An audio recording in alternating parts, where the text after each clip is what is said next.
What I'd like to do over the next 20 minutes or so is talk about obesity in general and some of the kind of considerations around it, if that's okay. I'm going to tell you about the scale of the problem, as Ronan said, talk a little bit about how many people are affected and how we calculate that, what individuals can do, and I suppose in particular I'm going to try and focus on individuals at the more severe end of the spectrum that we might see in hospital practice here or elsewhere. The different types of interventions that you might expect us to discuss if you were to come as a patient. And then we'll also talk about other wider societal interventions that we might consider in trying to tackle the problem. Okay, so these are the 3 points I'm going to discuss. So I'll start out by giving you an example, and this is the best graphic representation I think there is of the scale of the obesity problem. And this is from 1985, and it's a map of the United States of America. And what the CDC, or the Center for Disease Control, did in 1985 was they started to get worried about obesity, and they said, right, we better try and measure how many people are affected by this problem. So they rang people up and they asked them how tall they were and how heavy they were and a few other questions. And they were able to get a very significant picture, a very accurate picture of overall changes in overweight and obesity in the population over time. So in 1985, when they started this work, you can see that most states didn't even have any information about how many adults were affected by obesity. And in the worst affected states, in the blue here, you can see that up to 14% of adults had a body mass index in the obese range. Fast forward to 2005 and on to 2010, and you can see that the picture has changed dramatically, such that in many states now in America, well over a third of the population of adults have a body mass index in the obese range. And moreover, a very significant proportion of people in the population are overweight, such that if you're a normal weight individual now, you're in the minority in the States. And while other countries like Ireland have lagged behind, we're seeing similar patterns emerging, and it's a major public health concern. So that's the American situation. In Ireland, the recent studies have suggested that 61% of Irish adults are overweight or obese. So again, the minority of the adult population have a healthy weight measured by body mass index. And that's 23% are obese and an additional 38% are overweight. So very startling and real statistics. There's also a lot of concern about childhood obesity, and I think probably again the best graphic representation that I can give you of that comes from data from scientists in Cork. And this is a complicated graph, but what I want you to do is just focus on the right-hand side of this graph.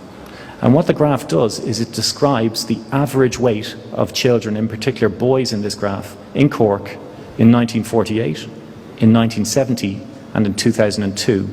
And what I've done is I've highlighted on the right-hand side what the average weight of a 14-year-old lad in Cork was in 1948. It was 37 kilograms. In 2002, the average weight of a 14-year-old boy in Cork was 61 kilograms. So boys in Cork, aged 14, have gone up in weight by 65%. That's a colossal increase in size, I think anybody would agree, in that time. And again, these are very carefully measured data, so they're very real. There's a lot of talk in the press, and I think it's oversimplistic, about the, how Ireland is, one of the worst countries in Europe, and how there's a race to the bottom, as if our obesity epidemic is a reflection of some sort of moral failure or irresponsibility on a national level. And I don't think that's fair to affected individuals or to society as a whole. And it's inaccurate. So when you look at the league tables, for want of a better term, of obesity, and these have been again carefully reported by Irish scientists, primarily in Cork again, you can see that here's the list of countries in Europe with childhood overweight and obesity graphed, and basically Ireland is halfway down. We're about average. It's the same for our adults, and it's the same no matter which study you look at. We're about the same as other European countries. So I think it's important to recognise that we're just as badly off as other countries. We have the same challenges in terms of what's happening to cause this problem as other countries do. We're about the same as the UK. Malta is the worst affected country. Spain and Portugal are very badly affected. Countries like Germany, Denmark and the Netherlands are at the bottom of the league table. And I'll come back to that at the end of the talk and with some ideas about why that might be. I don't think it's because they're better than us. Okay? So what's the etiology, as we call it? What is the cause of the obesity epidemic in Irish people and people everywhere else in the world? Why is it happening? All right? And I think this is a picture that was published in The Economist magazine in 2003. And I think it highlights what's changed very well. So humans have evolved over time as hunter-gatherers. So we're well designed to be energy efficient, to escape predators and to catch our food and to eat it. And we get by on very little food indeed. So we've evolved over time to be very efficient and very good at getting about on very little fuel. So what's happened is that the environment has changed over time, and what we now see is the typical human being. We've evolved into being efficient and being good at taking in food, but that's actually a maladaptation for the modern environment where calories are plentiful and it's actually difficult to expend energy in the form of physical activity, or certainly more difficult than it was. All right. So we've known this for a long time, right? You'd like to think that, like, well, this is very obvious. You know, there have been changes in behaviour that have given rise to the increase in body weight in humans over time. And that's true, but actually it's very hard to describe that scientifically. But one good example is this. This is a study looking at television viewing. Okay, so we know that television viewing is a surrogate marker. It's an indicator of sedentary time. It may also be an indicator of eating unhealthy food and grazing and mindless eating and that sort of thing. But in and of itself, taking account of the dietary things that can happen with television viewing, just sitting around and being sedentary is now recognised, and this is a major area of scientific research at the moment, that that's bad for you. Because being sedentary is bad for your muscles. It drives things like diabetes and cardiovascular disease, irrespective of your weight. Okay? It also reduces the amount of calories that you burn. And this is a paper by a Danish group in 2011, all right? And they were able to show that when you follow people up over time and you look at how many hours a day they spend watching TV, this graph here that you probably can't see from the back, but let me just tell you, compared to people who watch no television, people who watch 2 hours of television have about a 25% higher chance of dying, and people who watch 4 hours of television have about a 50% increased chance of dying. So how many hours of television you watch per day, all other things being equal, increases your likelihood of dying prematurely. And that's very substantial. It's a very significant dose response to television viewing. So TV viewing is bad for people, okay? And we know that now. Of course, you could have said, well, that's obvious a few years ago. But up until 2011, we didn't know this. Because quantifying television viewing is hard scientifically. And, you know, following people up over a long period of time is very challenging, in fact. We know also that changes in diet are important. We've always known this, right? I mean, when I was telling my wife that I was going to tell you about this study from 2012 that was published in the most important medical journal in the world, the New England Journal of Medicine. So this is a very recent, current, exciting study that really was a breakthrough in our understanding of why some people are overweight and obese and others aren't.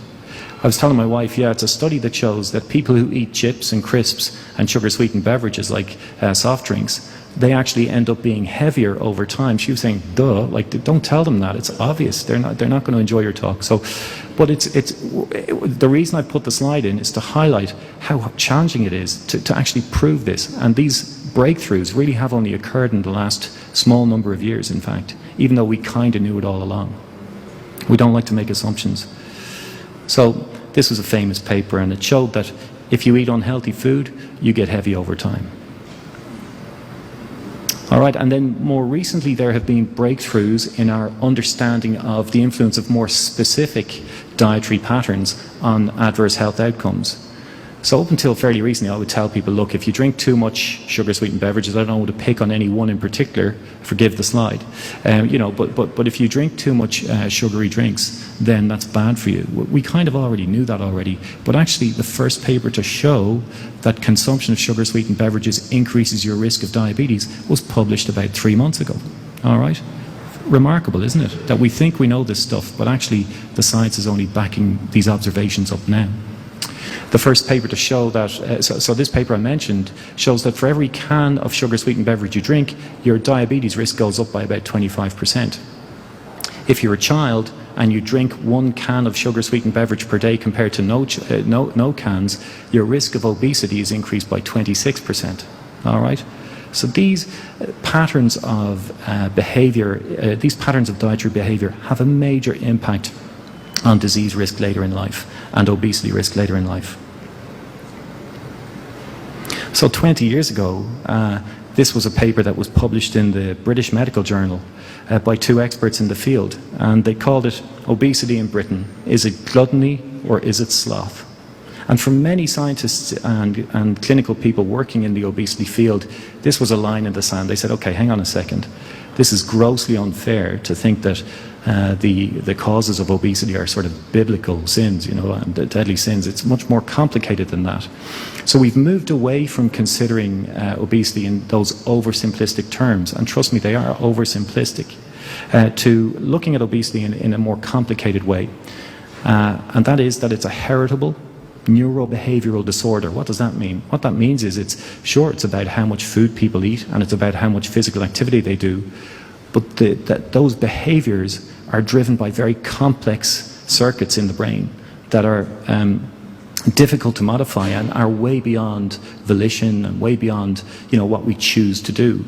And making choices around physical activity and making choices about whether or not to choose full fat versus or full sugar versus diet drinks in the supermarket, or whatever it is in the environment that determines behavior, making those choices is more difficult for some people than for others. And that's why this paper describes it as being highly sensitive to environmental conditions.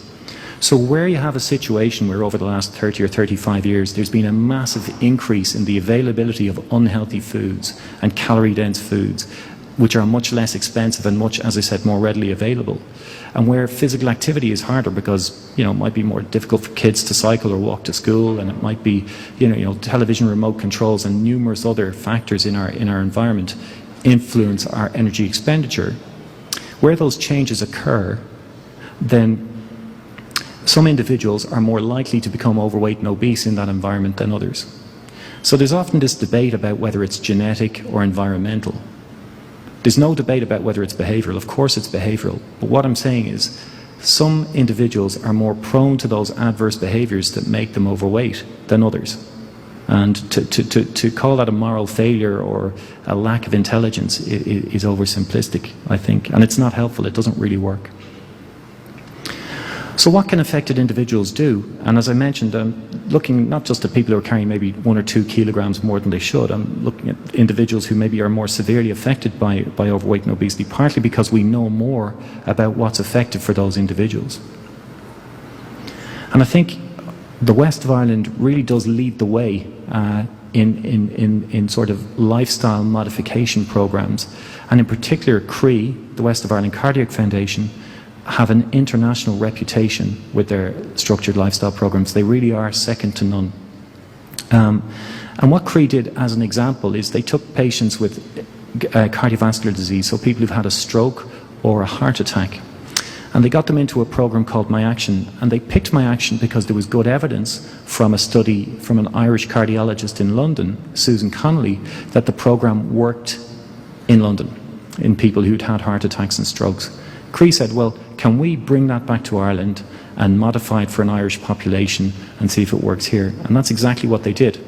So they used this structured lifestyle program where people learn about the principles of healthy eating and what adequate physical activity is. They get fitter, they get more physically active, they undertake exercise. These are all subtly different parts of the same thing. And their risk of cardiovascular disease goes down dramatically. Their blood pressure improves, their cholesterol levels improve, their risk of diabetes goes down. So these programs work extremely well. Now, as an obesity doctor coming back about 5 years ago, we said, hang on a second, that's a great idea because a lot of these programs don't work very well. So we approached CRE and we said, can you do that for people who have severe obesity as well? And they said, well, we'll try. So we got some funding from the government. And we were able to develop this program called CRE Clan, and that's the changing lifestyle for activity and nutrition. So that's for people with severe obesity, and again, that has been shown to work. We've been able to publish a scientific paper describing outcomes in people from the west of Ireland who undertake this structured lifestyle program with CRE. And really it is a success story like no other, because for that patient group, there's nothing that works as well as the CRE program, in fact, in the literature, all right, so in the scientific literature. So this is, we really do lead the way in the West, and in particular at CRE about this. And we work very closely here with CRE and through the university and the regional hospital as well in developing these lifestyle programs, and it's a real success for the region, I think. Sometimes we have to take more intensive action.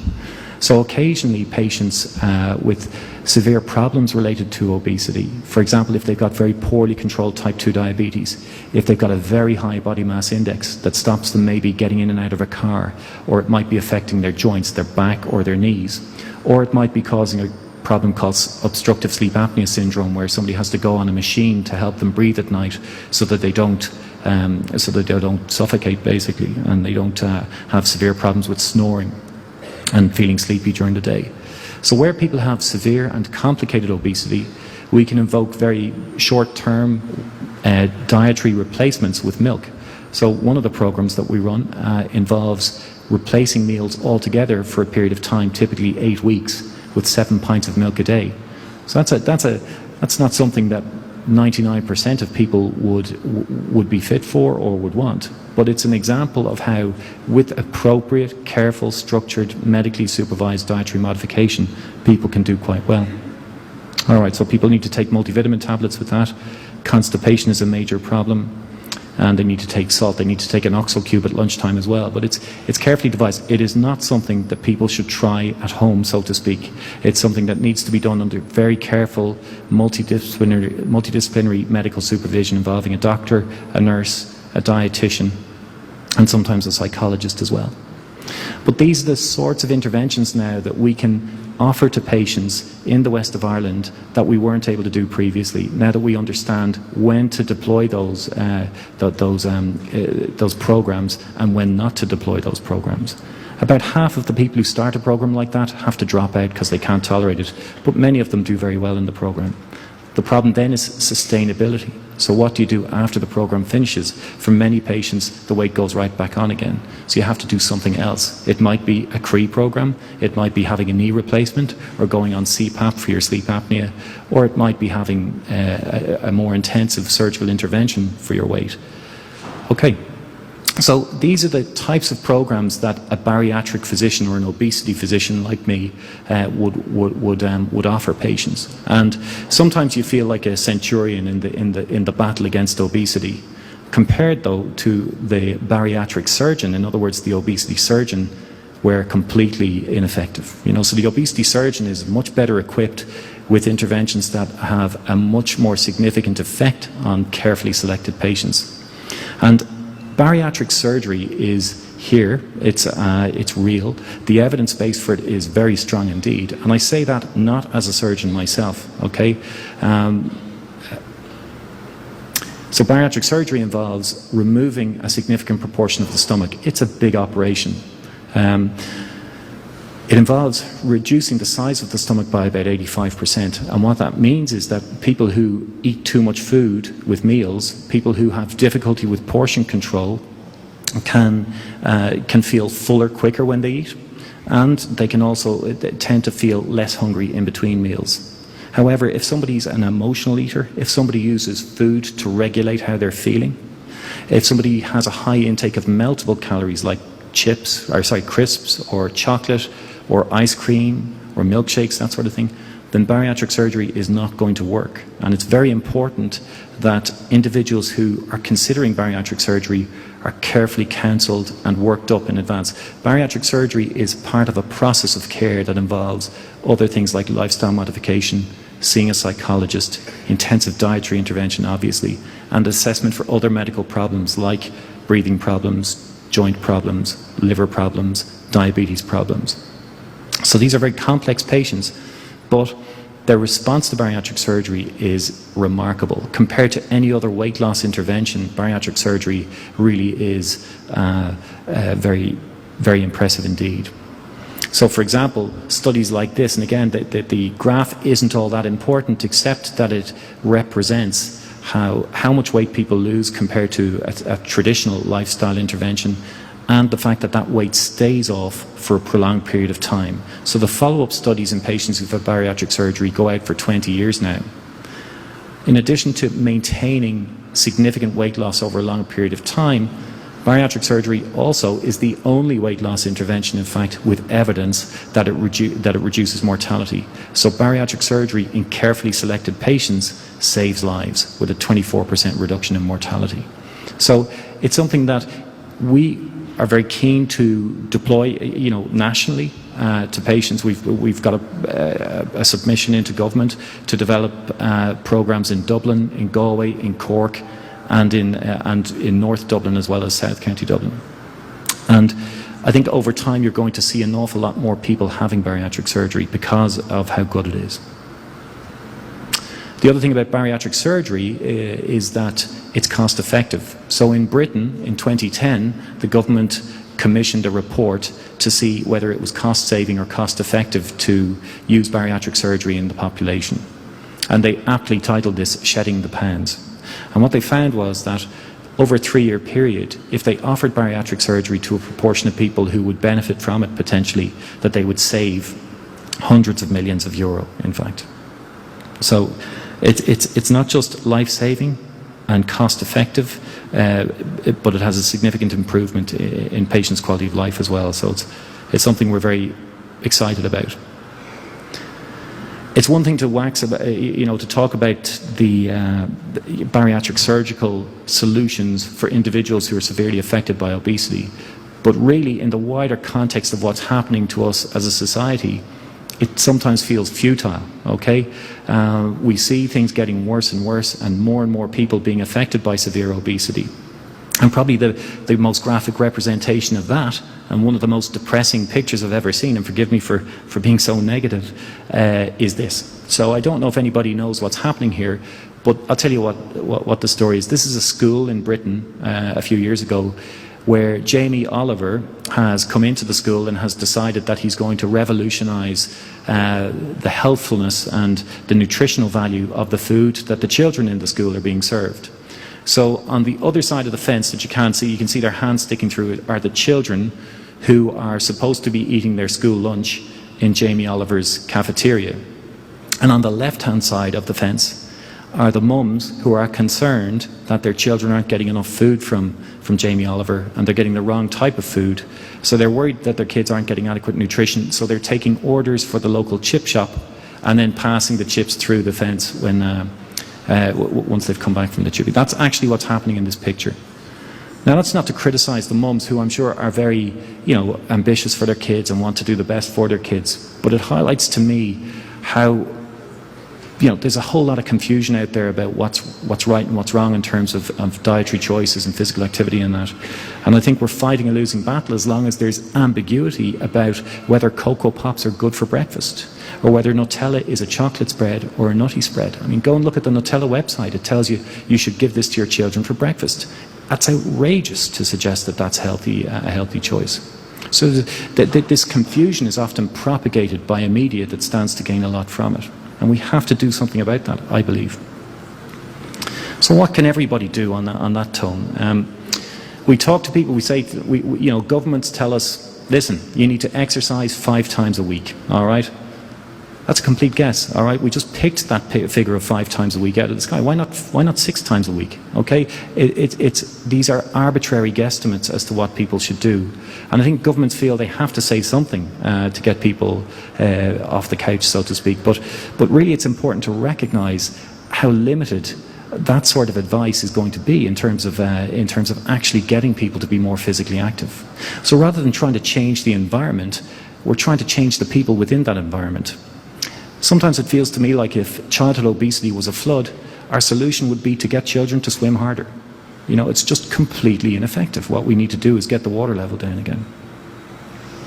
We've got programs like Operation Transformation, which work on public knowledge about the principles of again, healthy eating and increased physical activity levels.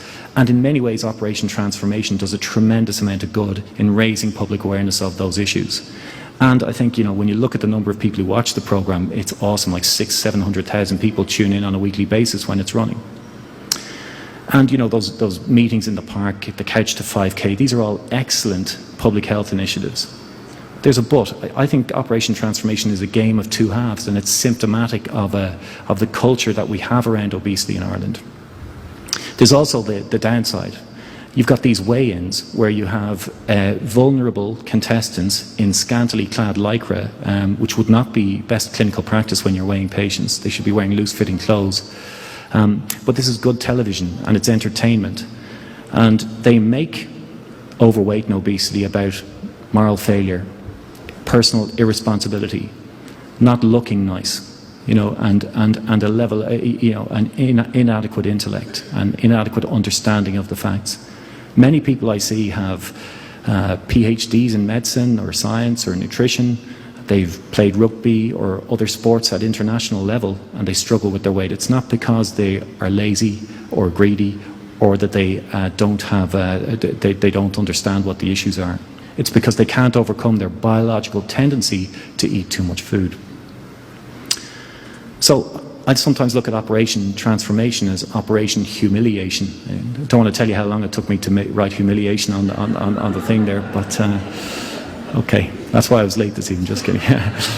So, but I think we have to be careful of that, not to chastise individuals who are adversely affected by the environmental choices that we all make, really. There have been some good initiatives, good progress. So the Broadcasting Authority of Ireland launched legislation fairly recently, a couple of years ago, to limit the advertising of unhealthy food to children. All right, that was a hugely important public health initiative. It'll make a big difference to things. But when it was mooted as a potential policy, there was uproar in the media about it. But when they actually brought in the legislation, again, most important thing probably that's happened in the last 5 years in terms of obesity management, there was absolute radio silence and media silence about it because they did not want to draw attention to the fact that Ireland was becoming proactive in managing the environmental determinants of this disaster that we have. So you've got excellent initiatives like the Galway Healthy Cities project. And as I said, I think the West really is leading the way in tackling this problem. And you've got, better infrastructure. That's important. So if we want to get people more active, we've got to have more promenades. We've got to have more greenways in Mayo. These things work. If we build it, they will come. We know that. We've got to overcome, though, some of the quality around that issue. And this is a cycle lane somewhere in Galway. I'm not actually sure where it is, but when you've got a lamppost right in the middle of it, it can pose a danger to cyclists. And I think it's interesting recently that other cities with the bicycle rental schemes seem to be doing better than Galway in terms of the usage of those bicycles. And I think that's not because people don't want to cycle in Galway. I think it's because the cycling infrastructure just isn't very good here, unfortunately, with the way the city has evolved over time. So we have to work harder than other cities to get that healthier. I think that's the message there, because it's really important. If you look at Copenhagen, where they have very low levels of childhood obesity, as I mentioned earlier, you can see people cycle 5 and 6 abreast in these big cities, where when you build cycle infrastructure, people will use it, even in cold winters and that. So that's very important. And probably, I think, the most important public health initiative that we could do, the smoking ban of our time, would be an introduction of a health-related food tax. And I think we should start with sugar-sweetened beverages, because everybody knows that they're unhealthy. There's no equivocation about that now. And what I've got up there on the picture is the front page of the book called The Wealth of Nations that was written by Adam Smith. Adam Smith invented economics, okay, in the 1800s. And what Adam Smith says on page 2 of this lovely document is that if you want to modify the consumption of smoking, or modify the consumption of tobacco and alcohol and sugar, you need to tax them, unfortunately. Nobody likes the fact that sugar is bad for you, but it is. And we need to do something about it the way we do something about all the other things in our society that are potential threats. And I think that the obesity epidemic that we have, and the legislation that we invoke to do something about it, is as much about the choices we make as a nation as it is about the choices we make as individuals. And with that, I thank you for your attention, and I'll leave it there. Thanks very much.